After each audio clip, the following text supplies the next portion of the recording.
آپ جانتے ہیں وہاں پہ امام سجاد نے ایک جملہ کہا سید الشہداء کے سر سے.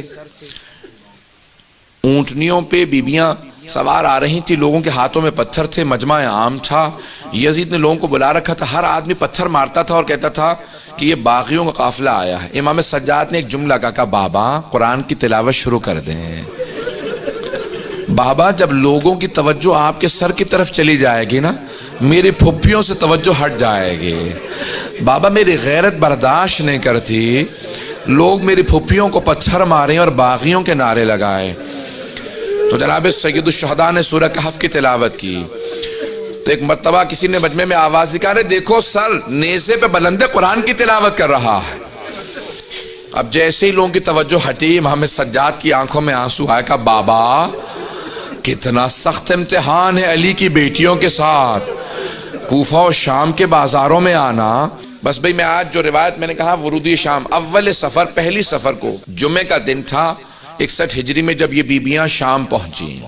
اب میں یہ نہیں بتانا چاہتا کتنی اذانیں گزر گئی تھی، بیبیاں کھڑی رہیں. جہاں بازار ختم ہوتا ہے نا اور اس سے آگے دربار شروع ہوتا ہے، میں نے ہمیشہ بچپنے میں سنا تھا کہ 40 قدم کا فاصلہ ہے جہاں بازار ختم ہوتا ہے اور جہاں سے دربار شروع ہوتا ہے. جب میں شام زیارت کے لیے گیا نا، میں نے چل کے دیکھا، واقعاً وہ 40 قدم تھے. لیکن روایت کے الفاظ ہیں وہ 40 قدم بیبیوں کے لیے طے کرنا اتنا مشکل ہو گیا تھا. اذانوں پہ اذانیں ہو رہی تھی لیکن بیبیاں جا نہیں پا رہی تھی. ایک ایسا وقت آیا کہ اس فاصلے کو طے کہ میں سارا مصائب چھوڑتے ہوئے آگے بڑھ رہا ہوں. میرا وعدہ ہے آج کوئی آنکھ ایسی نہیں ہوگی جس میں آنسو نہ آئے. مجھے شام کے دربار کو پیش کرنا ہے. آپ نے سن رکھا ہے نا کہ ہند، حضرت ہند زوجہ تھی یزید ملعون کی، جو بچپنے میں ایک یہودی کی ایک بیٹی تھی، بچپنے میں لا علاج تھی، بہت بیمار ہو گئی. تو ایک مرتبہ ان کا والد یہودی تھا، وہ آیا اور آنے کے بعد امیر المومنین سے کہا مدینے میں کہ میں بڑی امیدیں لے کے آیا، مجھے لوگوں نے بتایا کہ آپ مشکل کشا ہیں، میری بچی کو لوگوں نے لا علاج قرار دے دیا، بہت بیمار ہے، اگر کوئی ایسا کام بتائیں میری بچی کو شفا مل جائے. مولا نے اپنے خادم سے کہا ذرا میرے بیٹے حسین کو بلاؤ.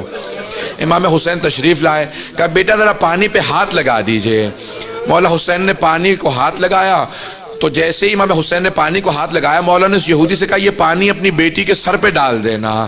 اس نے پوچھا کہ نہ آپ نے اس پانی پہ کچھ پڑھا نہ آپ کے بیٹے نے کچھ پڑھا.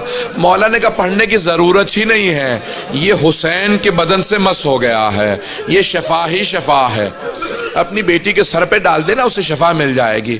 وہ واپس گیا، جانے کے بعد بیٹی کے سر پہ پانی ڈالا، بچی کو شفا مل گئی. بچی نے پوچھا بابا یہ کیا پانی تھا؟ کہا یہ میں مدینے سے لایا تھا، حسین کے بدن سے مس ہوا ہوا تھا. کہا بابا میں اس حسین سے ملنا چاہتی ہوں جس کی وجہ سے مجھے شفا ملی ہے. اس نے اپنی بیٹی کو لیا، مدینے آیا. جیسے مدینے پہنچا تو ہند نے امام حسین کو دیکھا. کہا میں آپ پہ ایمان لے کے آتی ہوں، میں آپ پہ ایمان لے آئی ہوں، آپ کی وجہ سے مجھے شفا ملی. مولا نے کہا اگر ایمان لے آئیے تو جا میری بہنوں کے پاس چلی جا.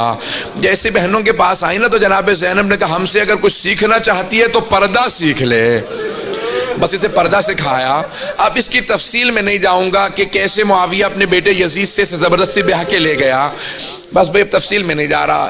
جب ہند چلی گئی نا شام، تو ہند کو پتا تھا کہ مجھے امام حسین کی وجہ سے شفا ملی ہے. تو اب یہ ہمیشہ مولا کی نظر دلاتی رہتی تھی، سلامتی کی دعائیں مانگتی رہتی تھی، پروردگارہ میرا مولا حسین سلامت رہے، میرے مولا کے بچے سلامت رہیں. ہمیشہ مولا کی سلامتی کی نظر دلاتی تھی. کہ جیسے ہی جناب زینب کبریٰ داخل ہوئی نا، ہند کو کسی نے کہا کہ تیرے شوہر کو باغیوں پہ فتح ہوئی ہے. تو ہند نے کہا میں بھی باغیوں کا تماشا دیکھنا چاہتی ہوں. یہ باغی کہاں سے آئیں گے؟ کہا کہ مردوں کو مار دیا ان کی مستورات آئیں گی. کہا ٹھیک ہے میں دربار میں آ جاؤں گی. کہا لیکن میرے پردے کا اہتمام کر دینا، میرے لیے تخت لگا دینا، میں زمین پہ نہیں کھڑی ہوں گی. تخت پہ آ کے کھڑی ہو گئی. اس نے برقع لے رکھا تھا لیکن نقاب باریک تھا. دور سے جناب زینب کی نگاہ پڑی، ہند کھڑی ہے. بی بی تڑپنے لگیں. فوراً پلٹ کے جناب ام کلثوم سے کہا ام کلثوم پہچانا سامنے کون ہے؟ جناب ام کلثوم نے کہا بہن جب سے عباس کی شہادت ہوئی ہے میری دور کی بینائی کمزور ہو گئی، مجھے دور کی چیزیں نظر نہیں آتی. جناب زینب نے کہا ام کلثوم ذرا غور سے دیکھو، وہ جو سامنے کھڑی ہے نا وہ ہند ہے۔ کہا بی بی کون سی ہند؟ جسے ہم نے پردہ سکھایا تھا؟ کہا ہاں جسے ہم نے پردہ سکھایا تھا۔ اب جناب ام کلثوم نے کہا بی بی جسے ہم نے پردہ سکھایا تھا وہ تو پردے میں ہے لیکن ہم پردے میں نہیں ہیں۔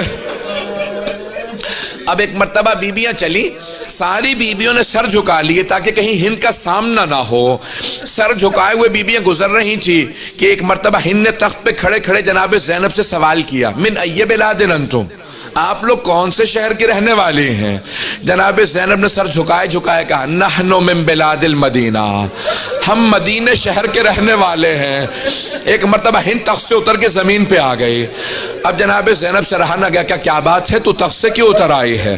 کہ بی بی مدینے والوں کے احترام میں مدینے والوں کا بہت احترام کرتی ہوں، میں بہت تعظیم کرتی ہوں۔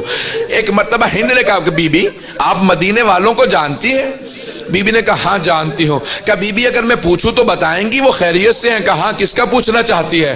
کہا بی بی میرے مولا حسین مدینے میں رہتے ہیں،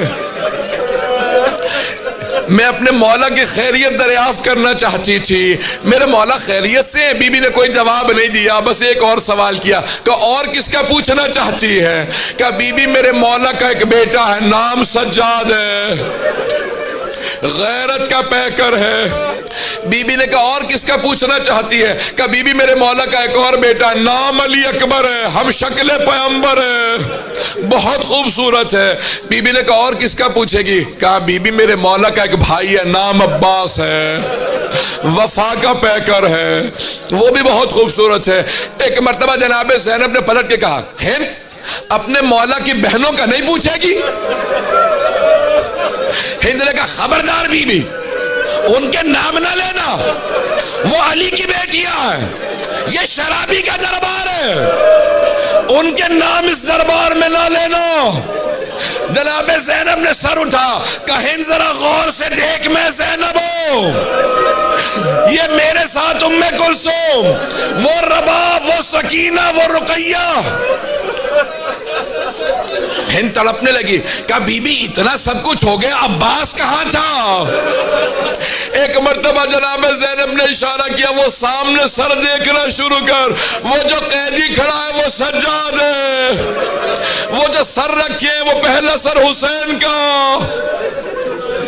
ایک مرتبہ ہند نے اپنے سر سے برقع اتارا، دوڑتی ہوئی مجمع عام میں آ گئی اور کہا یزید یہ تو نے کیا کیا؟ تو علی و بطول کی بیٹیوں کو مجمع عام میں لے آیا۔ تاریخ کے الفاظ ہیں، روایت میں لکھا کہ یزید ایک مرتبہ تخت سے اٹھا اور اپنی ابا کو اتار کے ہند کے سر پہ رکھا، کہا ہند یہ تو نے کیا کیا؟ مجمع عام میں بغیر برقعے کے آ گئی۔ ہند نے ابا کو اتار کے زمین پہ پھینکا، کہا یزید جن کی ماں کا جنازہ رات کی تاریکی میں اٹھا تھا، جس خاندان نے ہمیں پردہ کرنا سکھایا، تو انہیں بغیر پردے کے دربار میں لے آیا۔ الا لعنت اللہ علی القوم۔